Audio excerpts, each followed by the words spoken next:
Welcome to the Pinfall Podcast. I am your host, Liz. I am joined, as always, by my co-host, Marcus. Hey, how you doing? How are the wife and kids?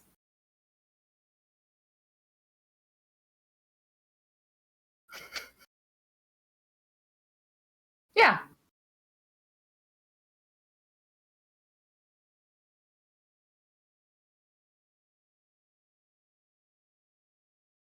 My mic has been muted Oh, once again. Oh my god. So Aew Dynamite. Tony Khan promised that if we missed tonight, we'd regret it.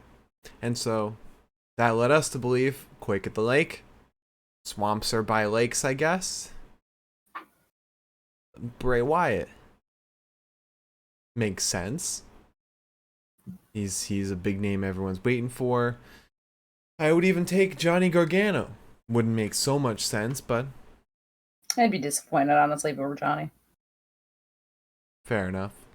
But we got neither of those. Instead, we got the return of CM Punk, which is fine. Yeah, I mean, great, Punk's back, but also Punk's a title holder. I would hope that he was coming back. Yeah. And now it's confirmed Punk versus Mox at All Out. If Punk can keep his foot from breaking again. I mean, I'm shocked that he came back this quickly, honestly, if I'm being real perfectly honest with you. Yeah. Definitely wasn't super shocking, but at least now we have our main event for All Out confirmed. But in my opinion, a bigger thing, the trios tournament bracket was announced. I was hoping for a lot more names, maybe some qualifier matches. Like make this a bigger thing. Take it to Full Gear if you have to. This is the thing that they did this with the All Atlantic or whatever. Yeah, the All Atlantic title, but think about they did this with that too. Think about the Owen Hart Cup though. Well, no. What I'm saying is they did this with that, and it was annoying when they did it with that. Right. This feels like a King of the Ring tournament. It'll be fun, but it's not gonna be like you would think the announcement of a trios title, every faction, every wrestler would be like, come on, let's get a trio together, let's get in this thing. Give us on Elevation a ton of qualifiers. Give us on Dark a ton of qualifiers. Maybe even in fucking other companies. In New Japan. One episode of the G1, it's oh, this match is for a spot in the trios tournament in AEW. And it's possible because you got Aussie Open as one member of the trios tournament. Make this a big deal. I mean, the titles were announced so nonchalantly anyway. Make up for that. But that's how this whole thing has been. It's been very nonchalant. Yeah, I feel which is crazy because people have been asking for this for a while. Yeah, I feel like AEW in general has been missing a level of scale, level of grandioseness for a while now. Among a bunch of other things they've been missing. But yeah, I mean, people love qualifiers. Look at fucking Money in the Bank. It's not a tournament, but you see a bunch of qualifiers happen for that. People love qualifiers because it gives a reason for ridiculous matchups to happen. Fill an entire AEW Dark card with trios. Yeah, I mean, there's no reason not to. They've got enough factions. They've got enough interest that there's no reason for them to be oh, well, there's not enough people for it, or some shit like that. Yeah, like some names missing from that. You could put the Wingmen in. You could put Butcher the Blade and fucking someone else. The Bunny. Angelico. Put them together. The Acclaimed and Sunny Kiss. Literally the Gun Club, who was on the episode today. Like, that's a trio. The Factory, get them a qualifying match. Fucking the Embassy. Wait a minute. Fish, Kyle, and they're not. Kyle and Cole aren't even cleared to fight, so they're not even going to be in it. Fish isn't. Kyle is, but Fish isn't. Kyle is? Oh wait. No. Kyle's not cleared. Kyle isn't. They just didn't want to wrestle with Bobby. Yeah. Yeah. Bless. Get fucking Varsity Blondes and some fuck they find on Dark. Sean Dean.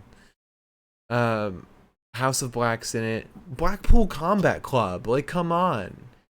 Yep. Fucking like this is something where if we were booking it, we would like kind of not pause everything, but this would be the big thing going on that factions would be kind of aiming around. Mm-hmm. You know, you've got like series, like this is just the first thing that comes to mind. Dragon Ball Z, for example, when you have storylines that involve like tournaments and the storyline shapes around that, you know, because regardless of how feuds go, the company is an entity of itself, and the company will have schedules. And so the company of AEW could be like, hey, let's get this big tournament, and suddenly it's the thing every faction, every wrestler wants to be a part of. Because that's the whole point of being in wrestling. Every wrestler wants the championship. That's the goal.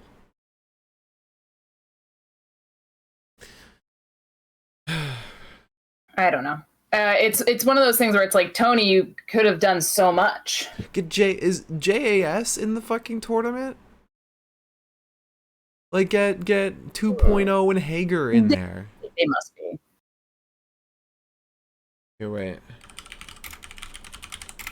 Trios tournament, AEW. Show me that bracket.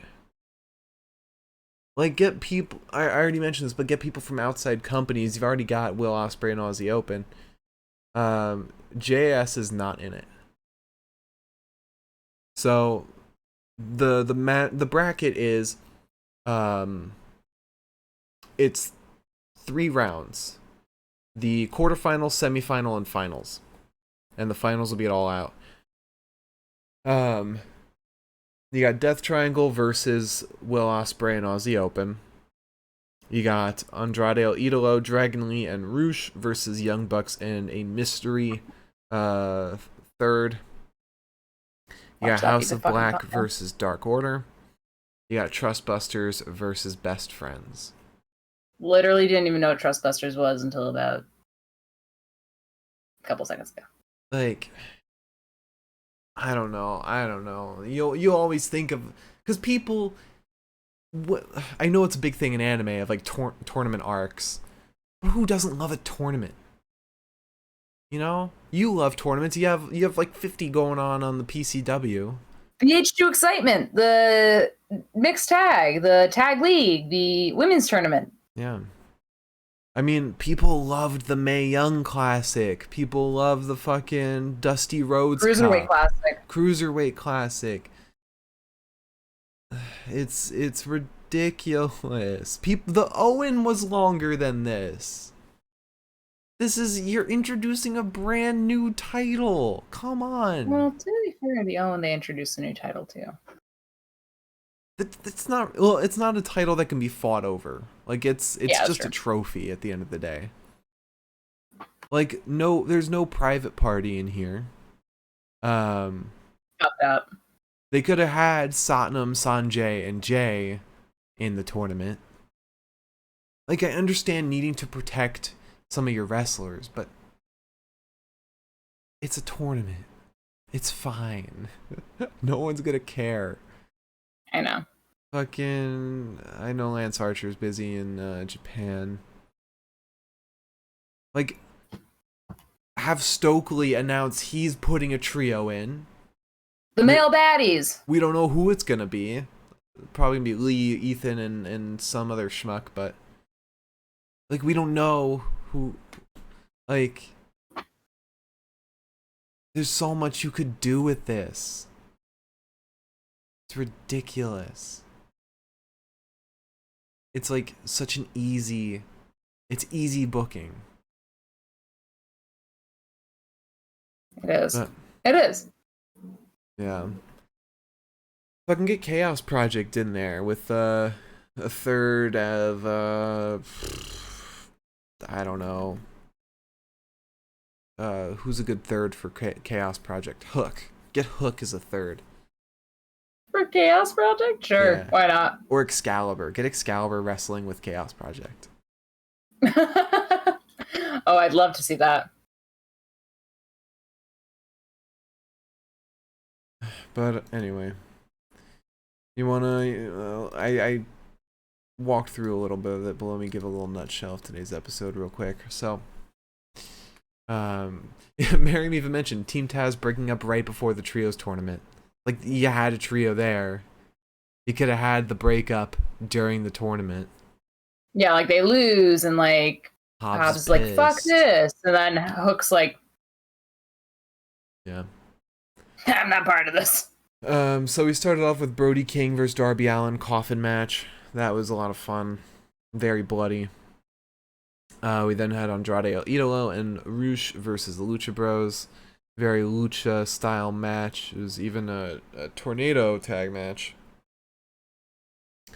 We had Luchasaurus versus Anthony Henry. Nice seeing Anthony Henry in a 40-minute squash match, or 40-second squash match. We had Aaron Solo versus Ricky Starks, which was fine. Madison Rain versus Jade Cargill for the TBS Championship. Not good. That was not good at all. That was a bad match. Yikes. That was really bad. I hate to say it too, because it was the only women's match on the card tonight, right? Yeah. Sometimes I like have to check with myself. I'm like, no, it couldn't possibly be, and then I'm like, no, it was. I hate to say it because like it's the only women's match, but like goodness gracious. Like, did we need Ricky Starks versus Aaron Solo?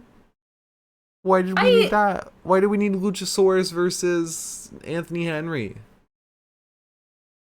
Okay, don't hate on that match because that match lasted like 43 seconds tops. It was 40 seconds on the dot.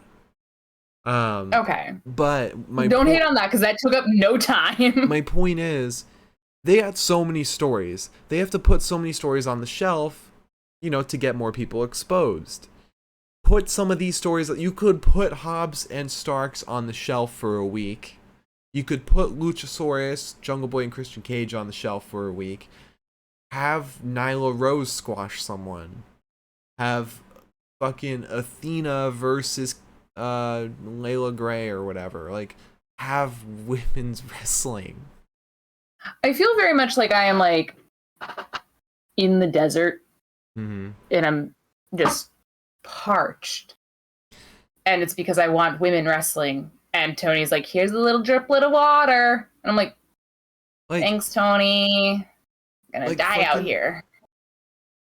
Anna Jay hasn't wrestled on Dynamite since she joined JAS. Have her wrestle Emi Sakura.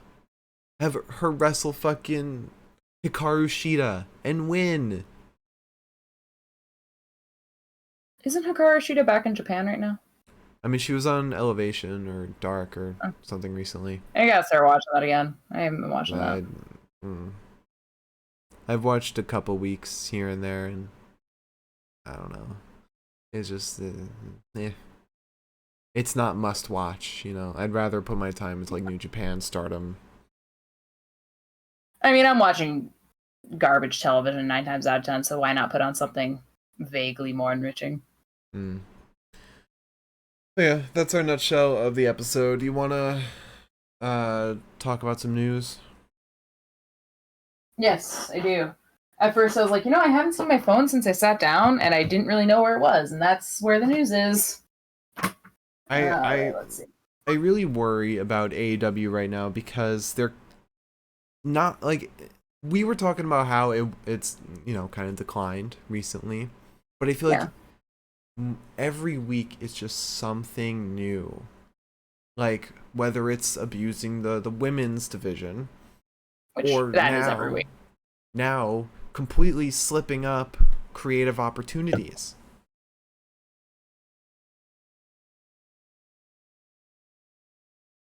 Like, you got this expansive roster, just use it.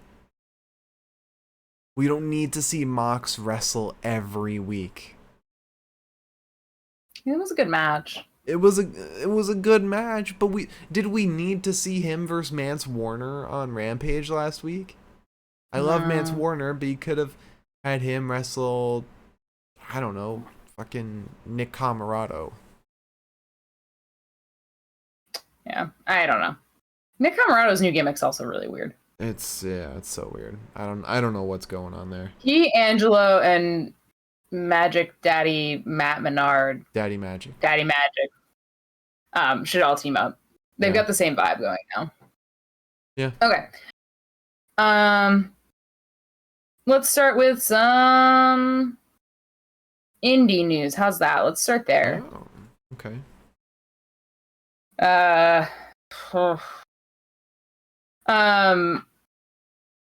Bobby Fish is actually going to be at an upcoming Defy show, in place of Mr. Karrion Kross. Trade one QAnon person for another. He's going to be at the August 20th Defy Doomsayer show, and he's going to wrestle. God, why do you do this to me? Yuya Uemura. Uemura.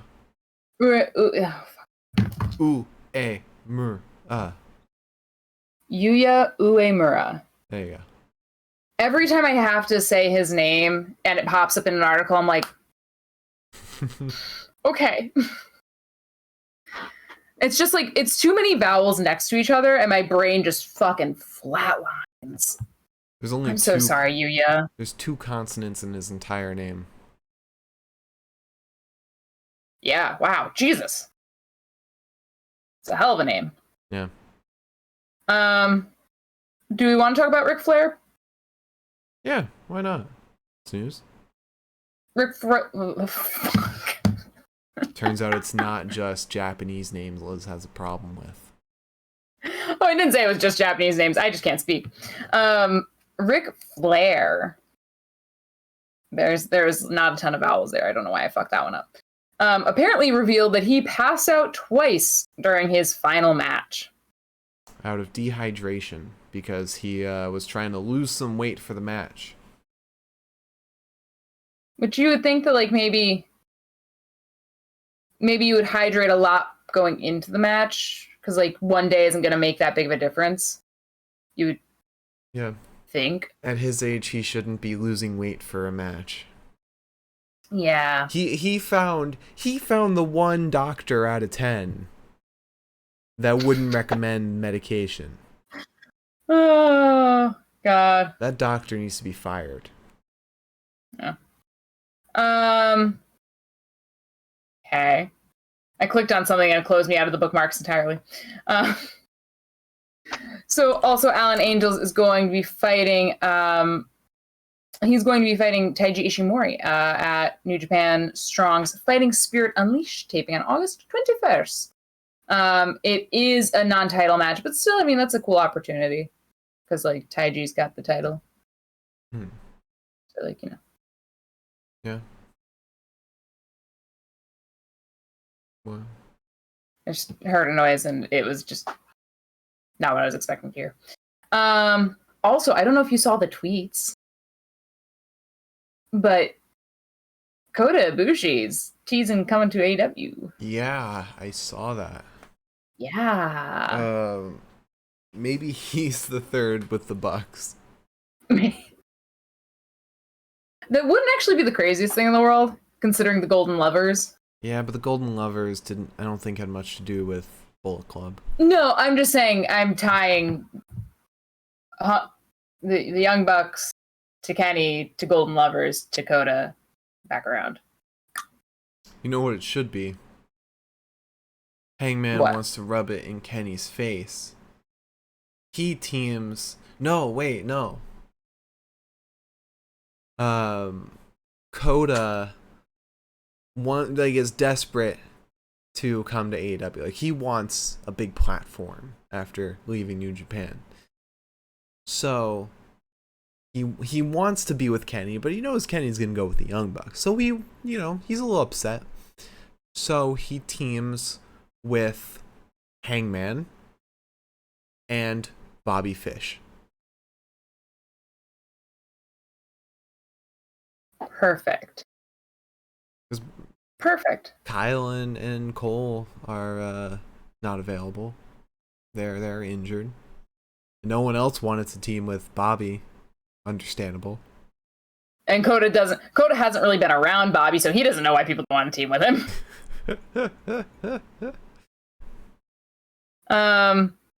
In the only piece of AEW news that I have right now, Dustin Rhodes, I think this came about because Finn was interviewed and Finn was asked, like, what do you say to talent that doesn't want to be at WWE? And Finn said, well, I tell them, if you don't want to be here, don't be here. Like, follow your heart. Dustin Rhodes then was asked a very similar question later on in a different interview. And he was asked, something along the lines of, like, what do you say to these talents that kind of say that they're unhappy in AEW? And he said, get the fuck out. Like, that was his line, was get the fuck out. And I was like, oh, Dustin.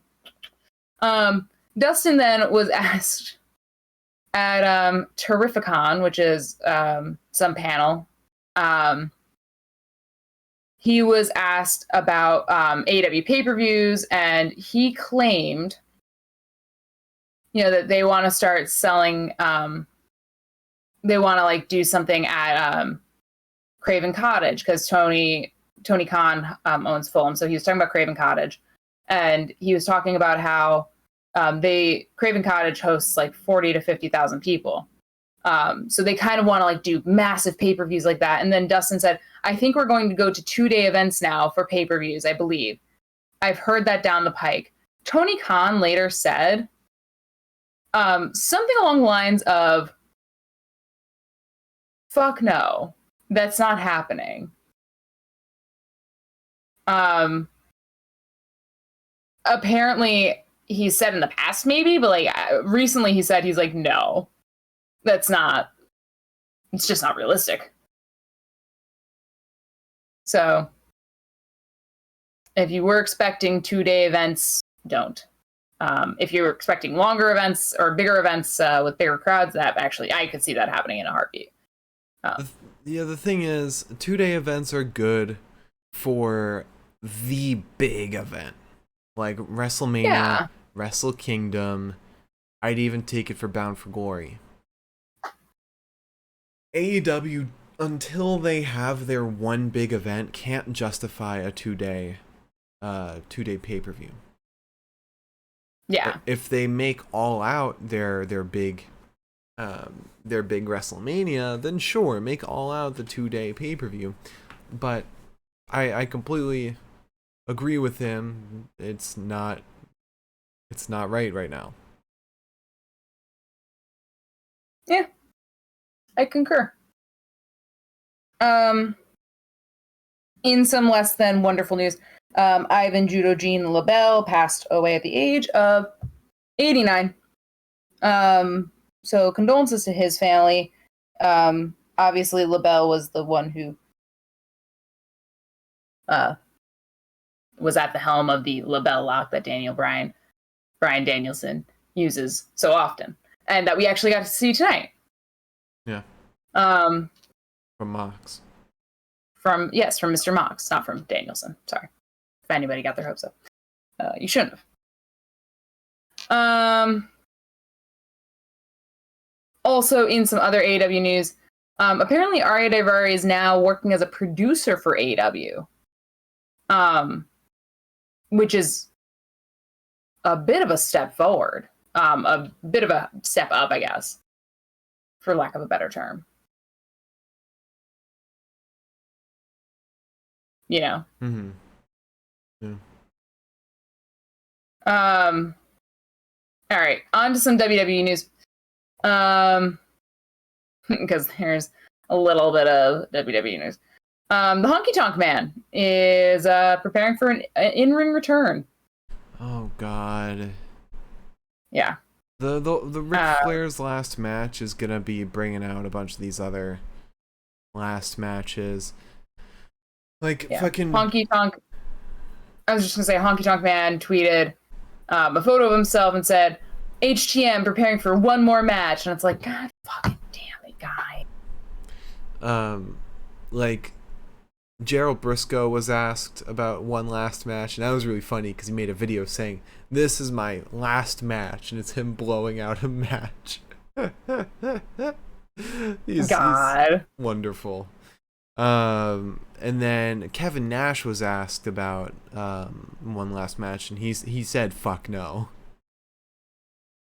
He said his rickety ass couldn't hit the wood anymore. Actually, I think rickety ass. I've got the quote somewhere here.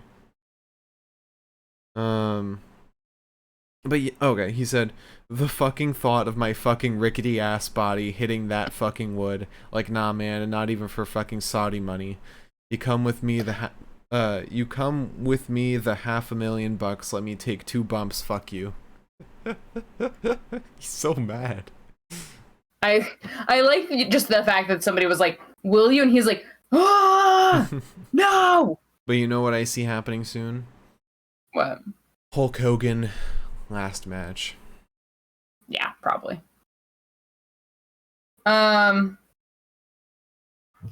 Also, apparently, so somebody that we are going to see on AEW come Friday, Eric Redbeard is interested in returning to the WWE now that Triple H is in control. Hell yeah. Yeah. And in other sort of WWE news, Mickie James may have announced that she's retiring from wrestling. That's not shocking considering her last segment on Impact. Yeah. She tweeted somebody said that she was going to be making a WWE return to be in the Women's Tag Team Championship tournament, which obviously she's not. But she said, "No, I feel I'm done in wrestling." And then went to, promo some shit. Which I guess that makes sense. Like, wasn't Chelsea like her last match? Yeah, I think so. Is that either Chelsea or Deanna? Yeah, so I mean, good last match. Yeah.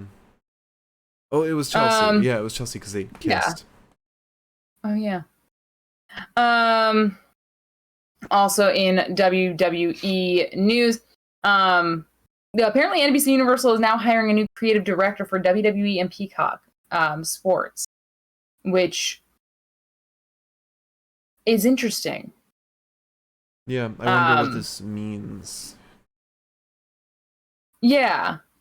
I mean, Peacock Sports and WWE creative director for both of them seems like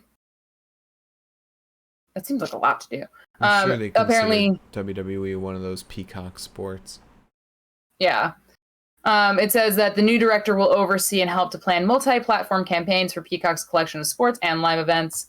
I'm not going to read the whole job listing. If you want to apply, go for it. And if you are qualified enough to get that job, remember me, because I like that job too.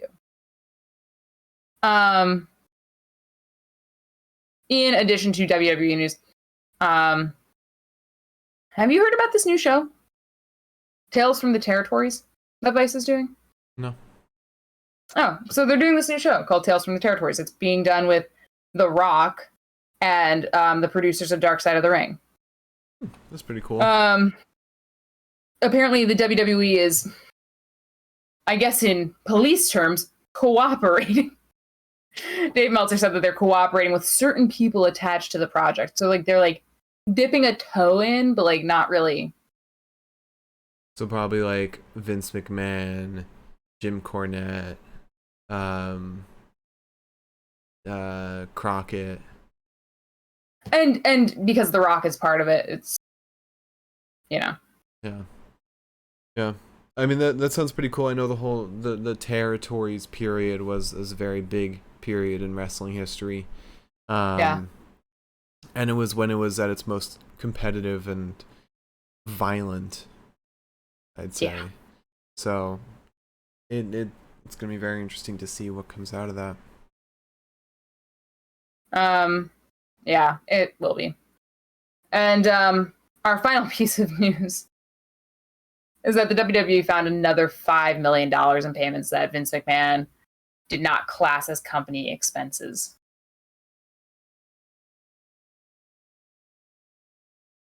Oh boy.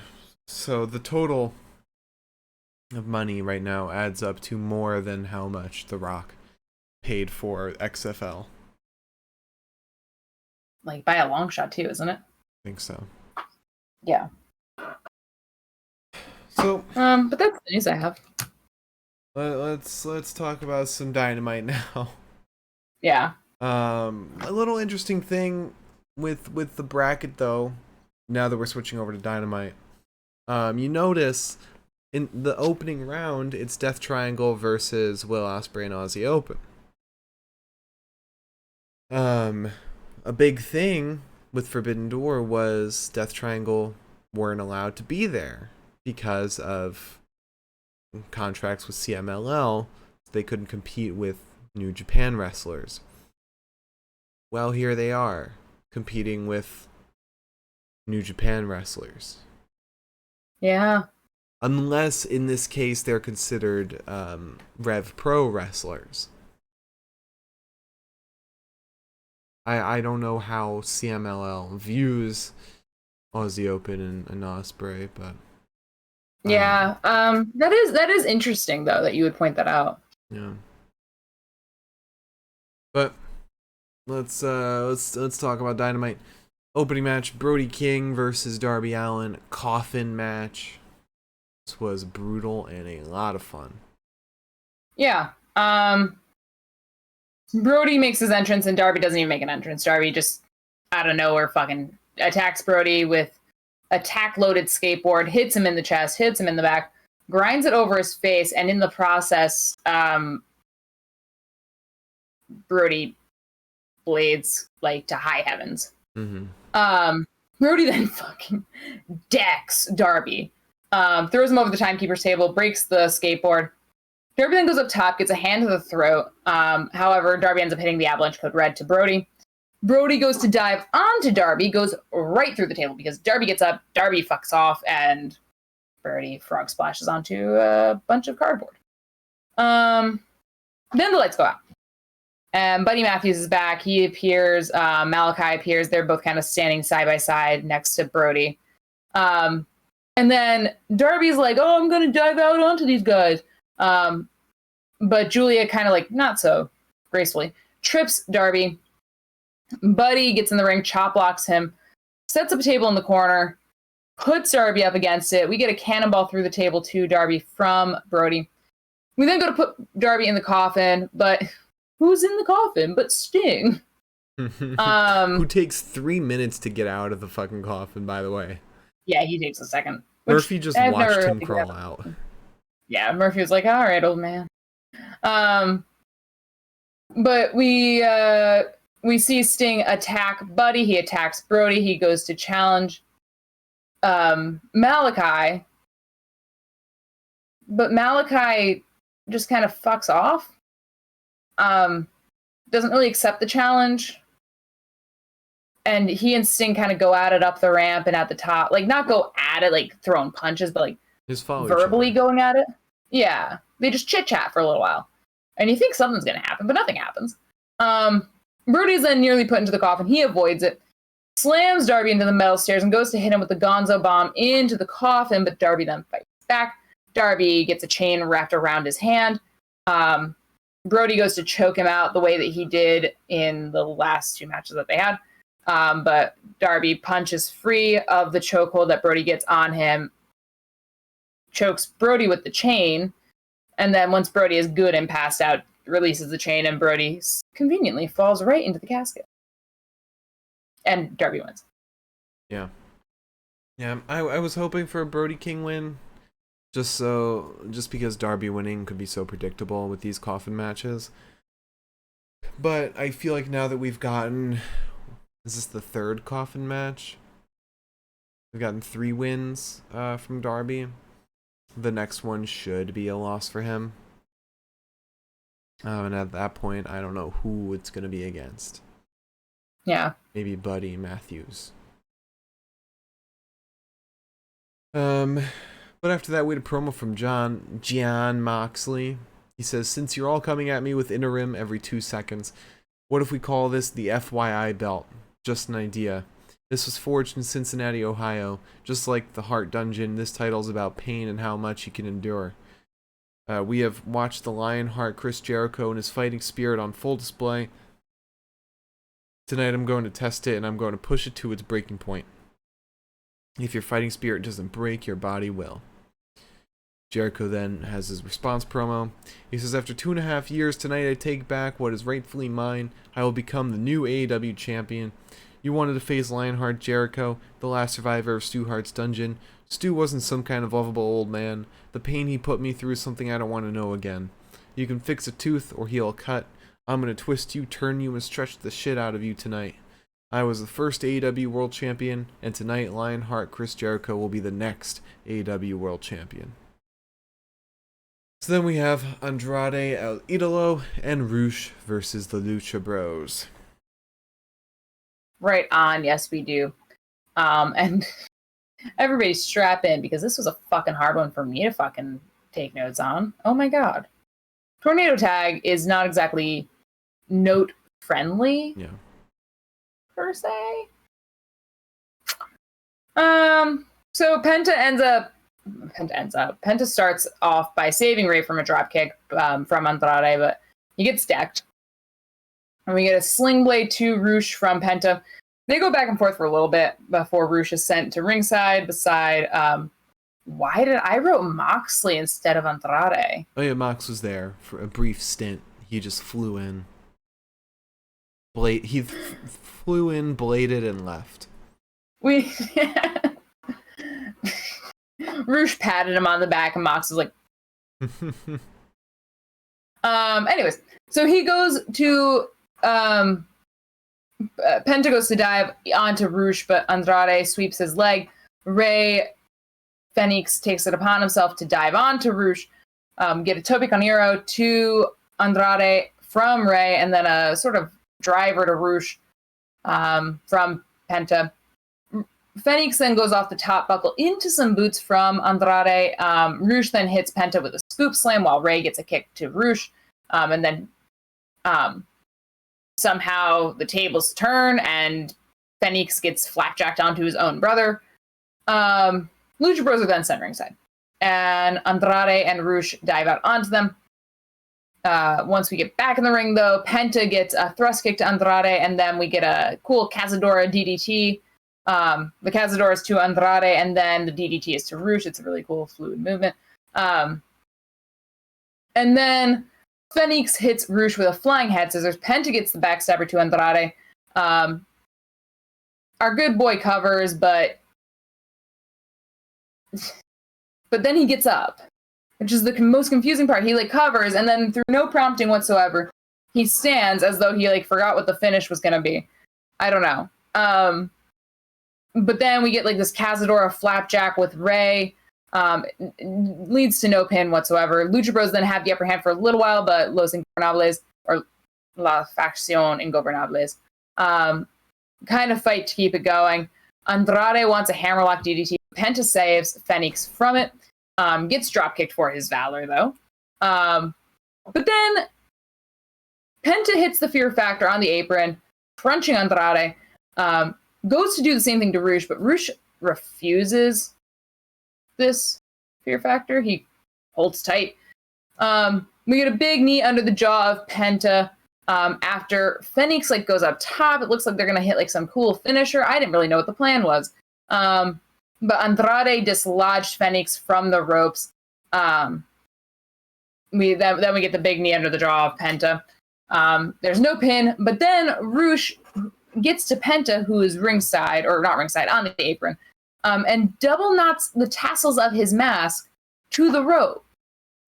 So Penta has two options to save Phoenix, which is either not save Phoenix or take his mask off. And we get a shotgun missile drop kick to Phoenix from Roosh and a driver.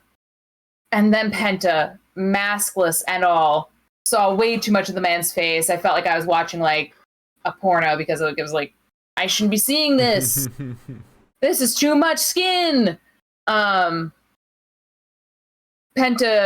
saves Phoenix by unmasking himself, but it doesn't fucking matter. Roosh, like, what the fuck is Penta gonna do? Penta's sent ringside. Penta can't do much because he's covering his face with his hands. Roosh then drop kicks the nose of Phoenix into throat of Phoenix. And then we get El Idolo from Andrade to Phoenix for La Facción Ingobernables to win. Yeah. Didn't expect to see Lucha Bros just lose like that. Yeah. Clean, I guess, quote unquote clean. But at one point the crowd was chanting, "Throw it back," about the mask. Well, because I think the mask got thrown into the crowd. Yeah, Andrade threw it into the crowd. The crowd was chanting, "Throw it back." Whoever had it was not throwing it back. Yeah. Which is fucked up. Yeah. Yeah, so that was still a fun match. After that, we had a promo with the Young Bucks. They meet up with Dark Order and Hangman. Nick says, "We wanted to bring Brandon in to film this. We want to thank you for saving our butts." Matt says, "They're going to be around for a while, and you didn't have to do that.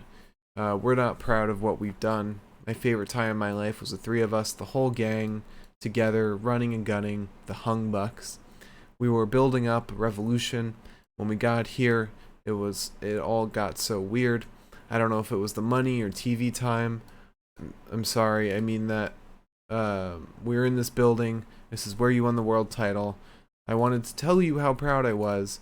You became a superstar. You were the elite. I wish I could have enjoyed the journey more than the destination. Maybe I'm a bad person. Maybe we're selfish, arrogant. But I know one thing. When we're around you, you bring out the good in us. I wanted to ask you, will you be our trio's partner, the Hung Bucks?" And Hangman says, "I'm sorry, I'd love to. I just can't. You said when I won the world title you wanted to say you were proud, but you didn't. These guys were my friends the way you were. This is their chance. I should have their back the way they had mine. I'm not going to be in the tournament. I'm going to be in their corner. If you guys are going to have a partner, it should be someone who can return the favor." The Bucks leave, and then Cutler just says to the Bucks, "I think Hangman might have been talking about me." Imagine it's just Brandon Cutler. That's the third. That'd be fucking funny. Not even Ken. I was shocked, honestly. I really thought the Hangman was gonna not turn on Dark Order, but be like, "Oh well, my friends want me back," kind of thing. But like, I was really happy that he was like, "Fuck you guys," still, honestly. Like, yeah. No offense, but like, fuck you guys still. It's making up for how he was a very shitty friend during his title reign. Yeah, he was. He was a really shitty friend.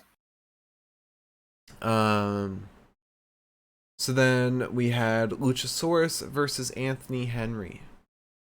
I'm gonna be real honest with y'all. I caught with it. Hang in there. He headbutted Henry and then hit him with the fossilizer to win, which I think is a fun fucking move name. But it was a squash match that lasted less than a minute. 40 seconds. And as you can imagine, it was 40 seconds on the dot. And as you can imagine, Luchasaurus just kind of fucking pulverized Anthony Henry. But Anthony Henry.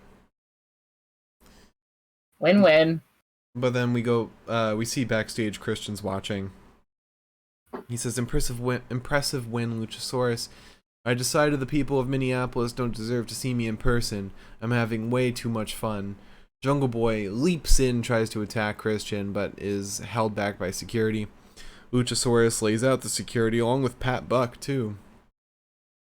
So we could see Luchasaurus maybe getting suspended. Maybe.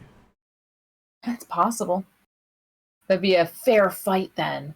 Yeah, until Christian breaks out his monster, Braun Strowman. Or Paul White. Kane. It's just Doc Gallows in a Kane costume. Oh my god, it wouldn't get worse than that. I think that's like, I think Gallows was fake Kane at one point. That's literally abominable. Let me see. It might be on his cage match.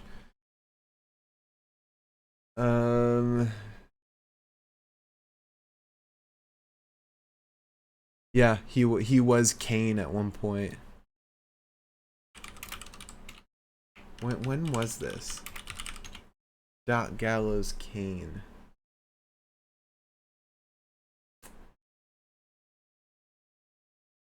Oh yeah, it was weird. He like had a feud with Glenn Jacobs. That was bizarre. All right.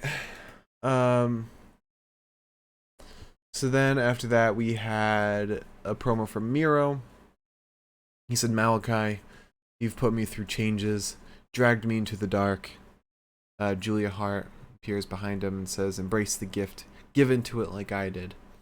Miro says, well, she lays a hand on him, and Miro says, there is only one woman who can touch me, who can touch the Redeemer, and you are not her. Tell the pagans I accept their gift. The war path to my God is clear now, and it leads directly to the House of Black. This is the word of the Redeemer. So, when do we get Lana show up in AEW? Because he's talked about her so much. I don't know, but that was one of the funniest fucking things I've ever seen. Yeah. Yeah, absolutely. Then we had Jay Lethal, Satnam Singh, and Sanjay Dutt come out. Sanjay says, did you see Battle of the Belts 3? We did to Wardlow the unthinkable. Satnam Singh chokeslammed Wardlow through the table. You rock, dude. Wardlow, you may think we're done, but we're not done by a long shot. Lethal said, Wardlow, last Saturday we sent a message, so either A, defend the TNT title one more time, or B, we come find you, and we just take it. Wardlow comes out.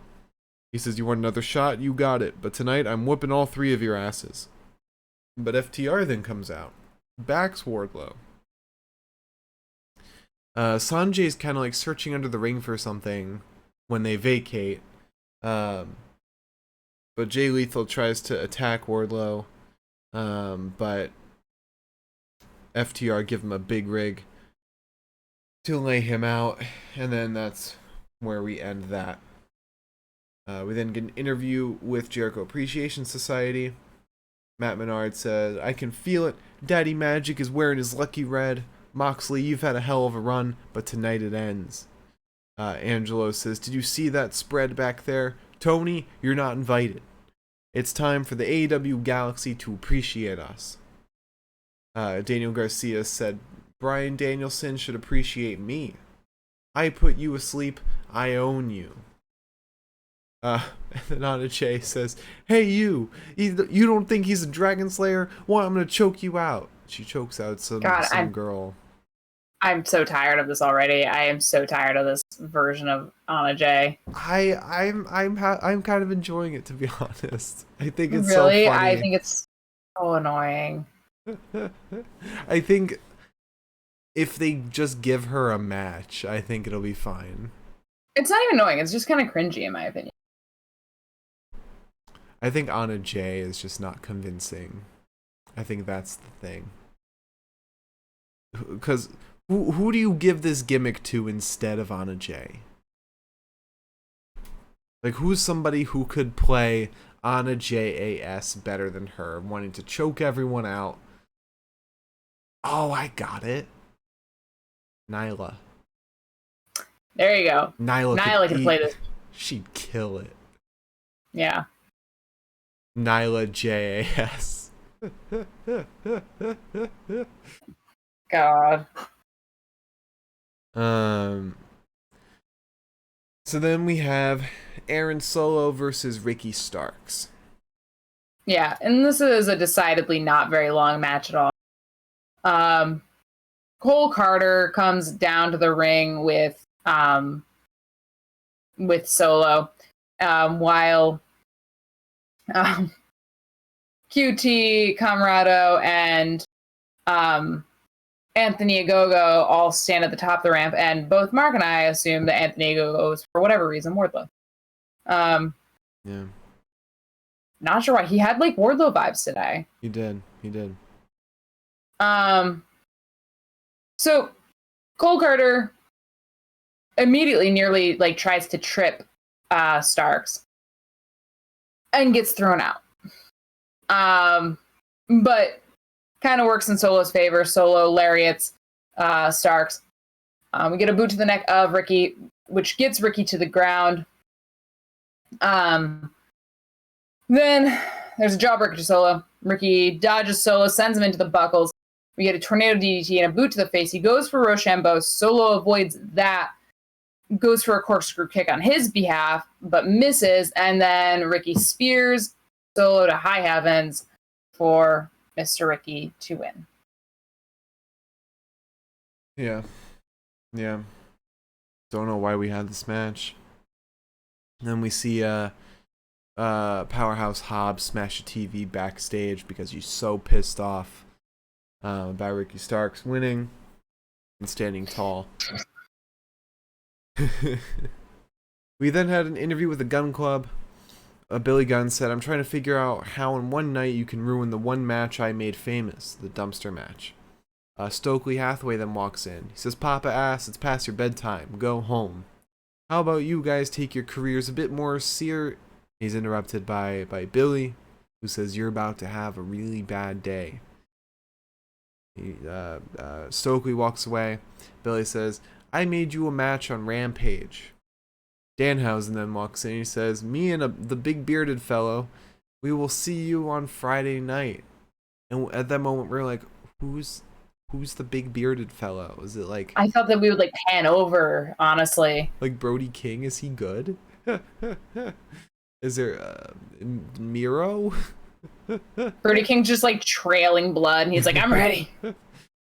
I feel like there's a lot of big bearded fellows. Like, I'm sure one of the Boulder, one of the bears, Bear Country, is bearded. But no, we find out later that it's Eric Redbeard that Danhausen's teaming with. So, Wardlow has a beard too, I think. He's got like a goatee. Okay. I don't think I would call it a beard. I don't think so, at least. Okay. Not the Wardlow I'm imagining. That's Anthony Ogogo.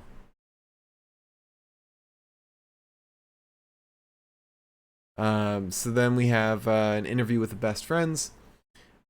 Orange Cassidy says to Lexi, "Hey, watch this." And he just high fives Chuck and Trent. He's like, "Want to see what we've been preparing?" And high fives them. Just normal high fives. And then the Trustbusters walk in, which is Ari Daivari, Parker Boudreaux, formerly known as Harland, and Slim J.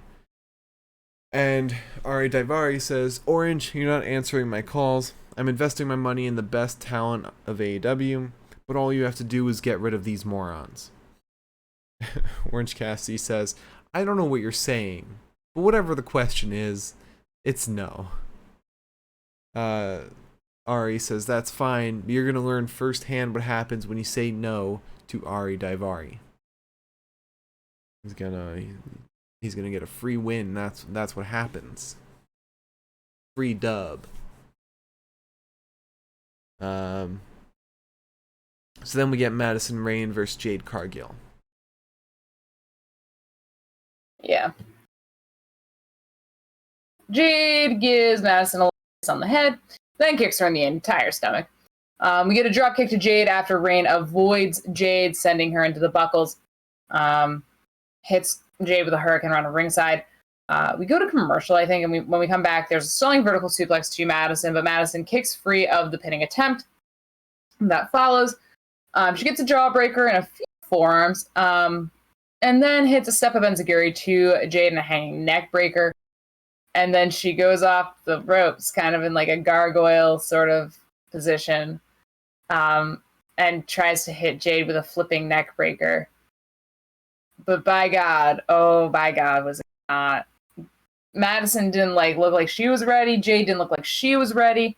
Nobody looked like they belonged to that moment. It was just painful.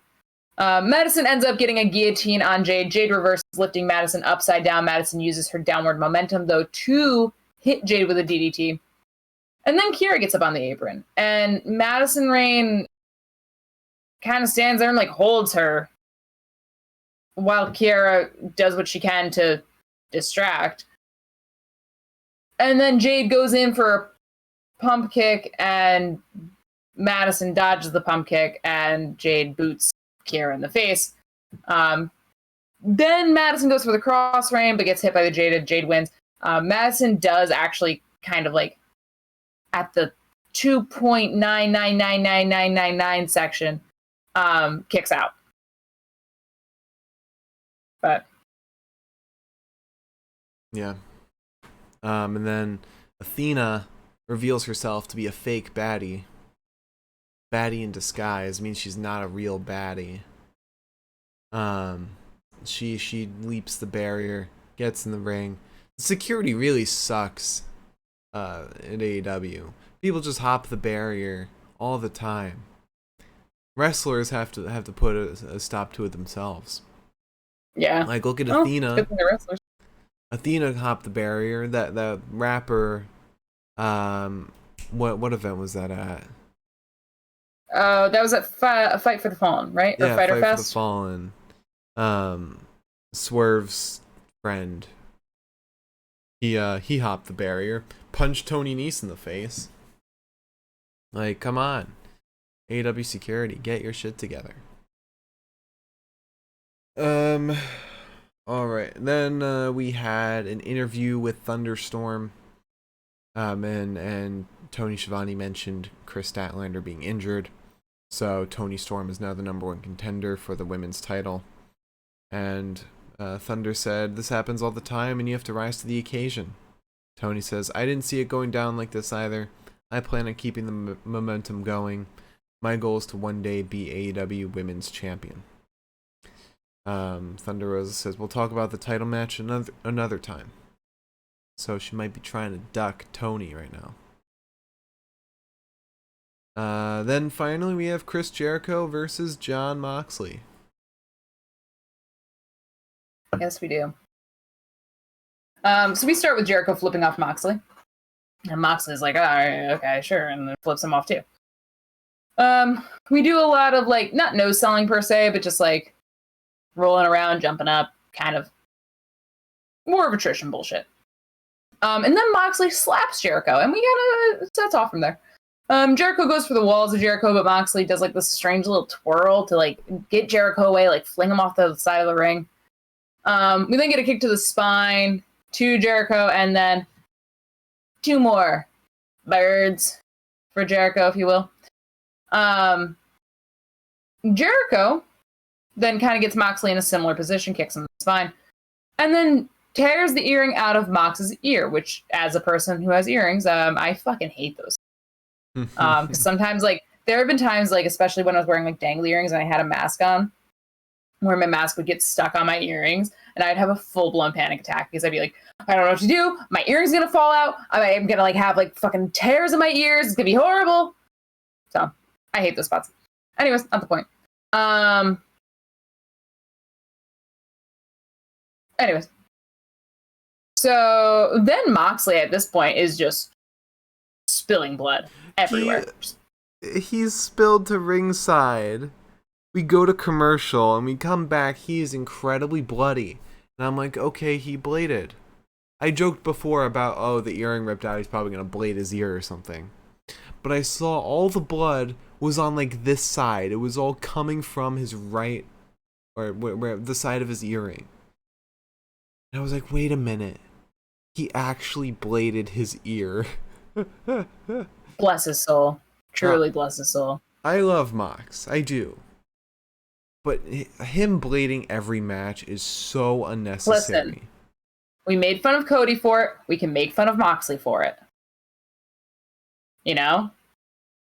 We made the same jokes about Cody. So Moxley gets the same treatment. I'm saying, like, he's got to stop. I said the same thing about Cody. Cody had to stop because it was ridiculous. It's insane. It's fine if it's like once in a while, or like when it really would sell an Impact. Like with Brody King and Darby, that was fine. But even that was too soon. Yeah. It's just, if you bleed every single time, it kind of loses its wow factor, I guess, in my opinion. Especially when the AEW cameramen don't hide the fact that they're bleeding. Yeah, and it's like, brother, I think you need to get checked out for a bleeding disorder. You bleed that easily. I mean, the middle of the fucking ring. Today, Jericho's being held in the clutch, and you can see him holding a hand to his head and, like, sliding it slowly. Clearly looking like he's got something tucked between his fingers. Anyways, not the point. So Moxley's spilling blood. We get an underhook backbreaker to Mox and a lion saw onto Mox. The Juji Katami is nearly locked in, but Jericho gets free, gets hit with a German suplex, but Jericho gets right back up, hits Moxley with a German suplex.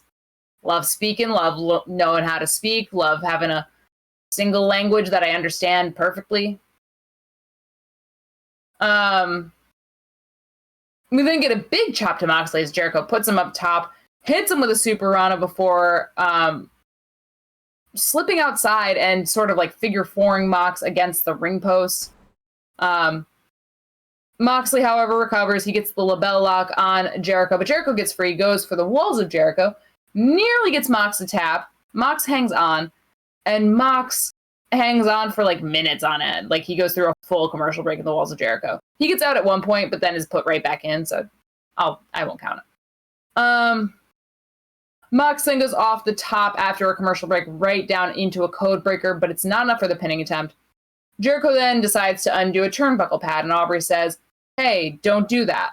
So Jericho goes to the other turnbuckle and decides to rip off that turnbuckle pad. And Aubrey says, hey, don't do that. Jericho throws the turnbuckle pad to the ringside area, so Aubrey's got to go after it. Then all of a sudden something flies into the ring, and you're like, what the fuck just flew into the ring? And then the camera cuts, and it's Sammy back from his fucking Parisian wedding. Not just flies into the ring. Sammy overshot that shit. You're right. It flies over the ring, basically. It flies pretty much over the ring, and Jericho leaves the ring to go get the bat. Aubrey somehow does not see this. Yeah. And he still lands the hit. Yeah. He still gets to hit Moxley with it. Still not enough for the pin, though. Mox gets the rear naked choke locked in. Jericho gets free. Hits the Judas effect, but Moxley undertakers his ass. Rises from the dead from the pinfall attempt. Jericho then gets the title belt in hand and goes after Mox, but Moxley ducks. Sends Jericho into the turnbuckle. Gets the bulldog on Jericho, but Jericho flips, reverses, gets the lion tamer. At this point, Jericho's starting to show color. But Moxley just gets him wrapped up in the fucking rear naked, and, fucking Jericho taps the fuck out. Yeah. Yeah. Jericho taps out. That last moment, like that clutch was really well done. And Jericho's doing a hell of a job selling it too. But But after the match, Sammy Guevara and Jake Hager come out and start beating up on Mox. Blackpool Combat Club, Eddie, Kingston, and Ortiz come out for the save. Then JAS come out and continue the brawl. And then, while all this is happening, we get a little return. CM Punk comes out for the save, chases out JAS, and him and Mox have a bit of a confrontation. Where Mox just flips off Punk, and we've got our all-out main event. Yeah. Speaking of Dream, actually, before I move on to that, apparently, the Shield came into WWE as CM Punk's bodyguards. Oh. Yeah. Or they came into the main roster as CM Punk's bodyguards. So, yeah. Full circle. But speaking of dream matches, I read a comment that makes me think that the Trios tournament might go another way. Okay. So, you got United Empire versus Death Triangle. Mm-hmm. On that same side of that bracket is Kenny, supposedly, and the Bucks. Mm-hmm. How unlikely do you think it is that United Empire beats Death Triangle, and then we get United Empire versus the Elite with Ospreay versus Kenny?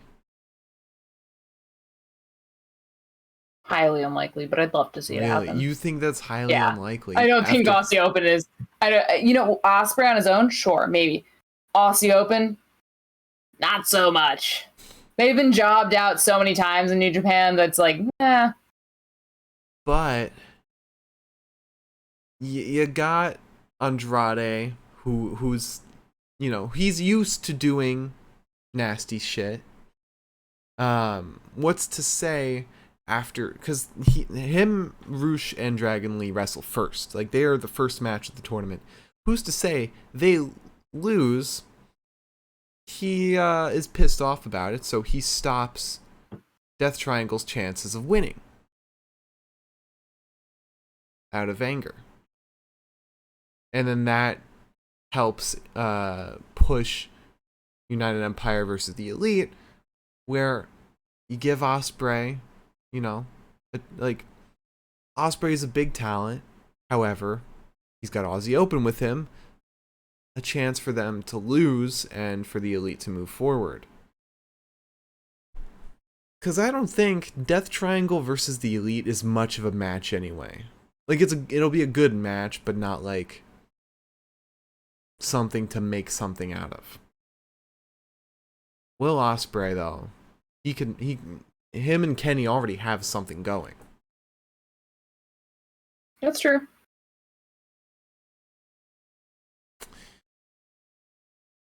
I still think there should be a lot more names in this tournament. I know. Like, make it like the fucking World Tag League or something. Make it huge. Alright, you want to talk about the best of the night? Yeah. Alright, if you have a question for us, please leave it in the chat now. We'll talk about it after the best of the night. If you're watching on YouTube, leave a comment. We'll get to it in the next one.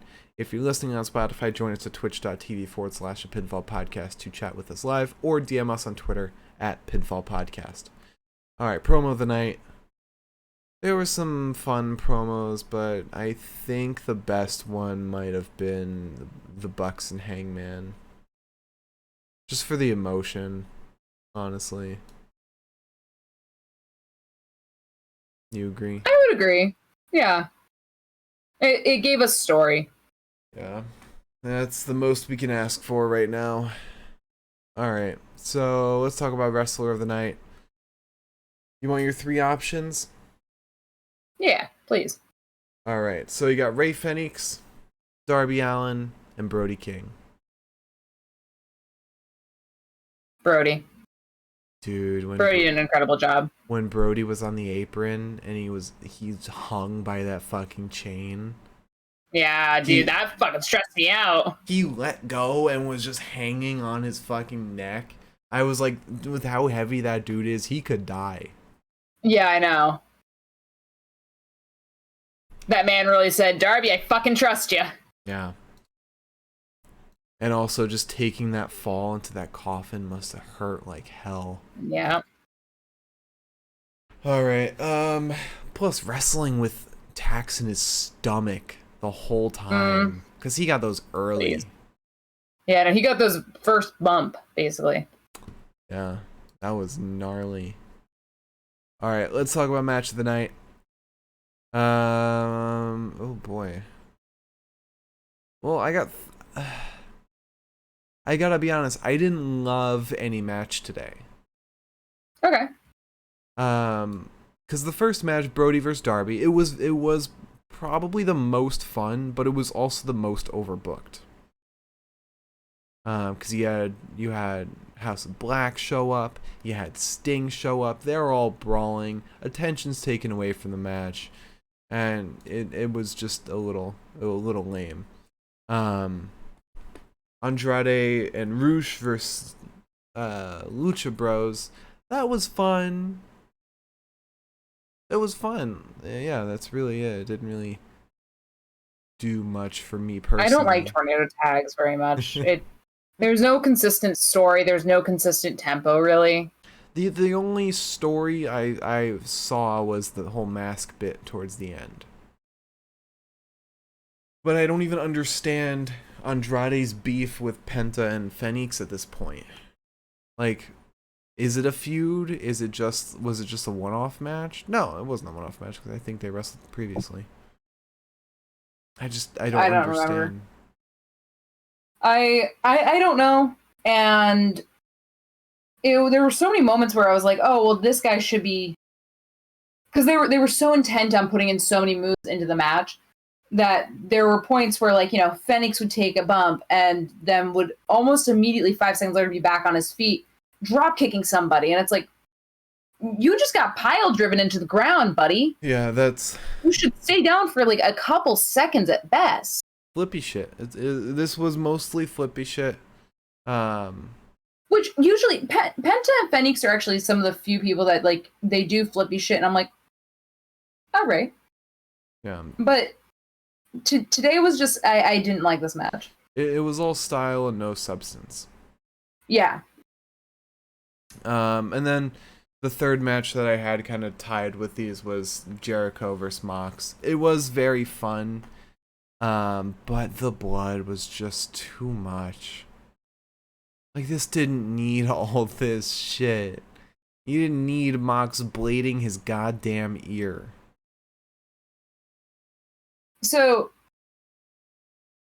while I too am of the belief that Moxley too much, I kind of enjoy the blood. I think it's. You what? I kind of enjoy the blood. I think it's kind of. You're too far away from the mic. It's cutting you off. I said I enjoy the blood. I like when it's a bloody match. I think it's fun. Okay. Then we'll go with that one as our match of the night. Mox versus Jericho. It was very enjoyable. The amount of submission with it too was fun, but I feel like a submission match should not be that bloody, you know. Well, yeah, but I mean, it just happened to be a submission match. It wasn't a submission match. Well, yeah, no, I totally get that, but with the amount of submissions used. Yeah, but I think that's just like, because it wasn't purely a submission match, I feel like that was more of like, I want to fucking hurt you kind of vibes, as opposed to, this is the way I'm going to win kind of vibes, you know? Then they should have done more shit to make it seem like Mox is out to murder Jericho. Did he even use the paradigm shift once? He tried to, but it was early on and he didn't get it. Like, I think it was like one of the first things that happened. But yeah, so that's our match of the night. You want to answer some questions? I'll answer a question. So Miriam asked in chat, who is a trios team that you know has no chance of winning the tournament that you want to see as trios champs? I personally would love to see wingmen win it. I think that would be hilarious. God. I'll let you go first. You know what I'd love to see? I'm a big proponent for Private Party. I love Private Party. Mm-hmm. And, this last BT, they kind of seem to, like, take a little sympathy on Matt Hardy. Yeah. I would love for Matt Hardy to find his new home back with Private Party turn face, and then that's the trios team that wins. I would love to see that. Because I think that Private Party deserves a little anyways. Okay. I would love to see JAS with those fucking titles, but Angelo, Menard, and Garcia. That's the team right there. That's fair. Let's exclude all the people that we fucking hate from JAS. Yeah, I can't think of anyone else. I think that's the one. Yeah, no, I would love to see Private Party get their time in the sun. Wait, no, the trio. They would never win. However, Excalibur, Tony Schiavone, and Jim Ross, the inaugural trios champs. You know what? If you exclude Jim Ross and put in Taz, they are the trios that own my heart. Okay. So yeah, that's good. I'll give it to them. I think that's a trio we can all agree on. But runner-up is Team Taz, Hobbs, Starks, and Hook. I know it's not possible anymore. With nothing resolved. I want nothing resolved. I want them to like still be fucking like weirdly at odds. It's like but also just too good to lose. They still have their slot in the tournament. Hobbs is like actively trying to murder Ricky during the match. It's like when Swerve was gonna turn on Keith, like in the middle of that match, and he's like, I could do it. Or how about the Ass Boys and Billy Gun Club? I feel like that's a good idea, but that's also like one of those ideas where I'm like, yeah, of course. Why wouldn't it be them? But they would have no chance in this tournament. No, absolutely not. But they're a good. They don't have a chance in this tournament pick. What do you think of this trio? The Acclaimed and Danhausen.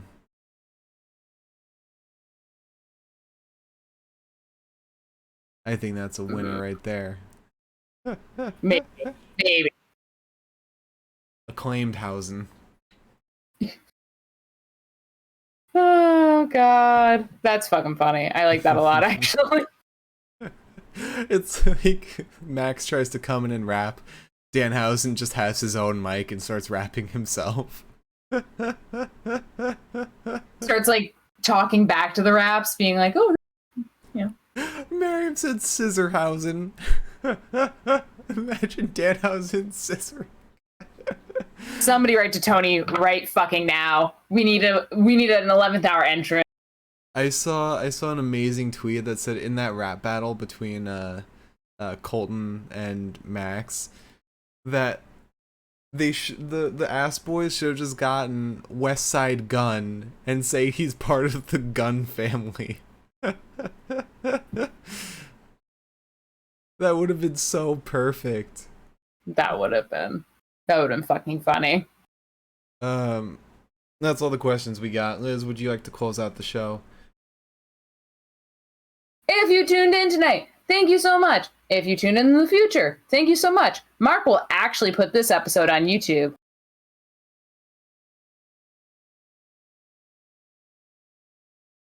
Please tune in tomorrow. We have our Impact show, or we'll talk about Impact and the things impacting us. The go home to Emergence. Global warming. Oh. We won't be doing a weekend show this weekend. We both have a lot going on. A lot of obligations. Mark has a lot going on. Mark has a lot of obligations. I do. I've got to clean my closet. But we will be doing predictions for Emergence. We just won't be having a show where we recap them. So the title could change hands, but you won't find out until Monday, which will be our. And should the title change hands? I'm ripping that shit off as soon as I get it. In case you were wondering, the egg has titties now. I think that's against terms of service. That's TOS. No, the titties are covered up. The titties are covered up. There's a cleavage mark.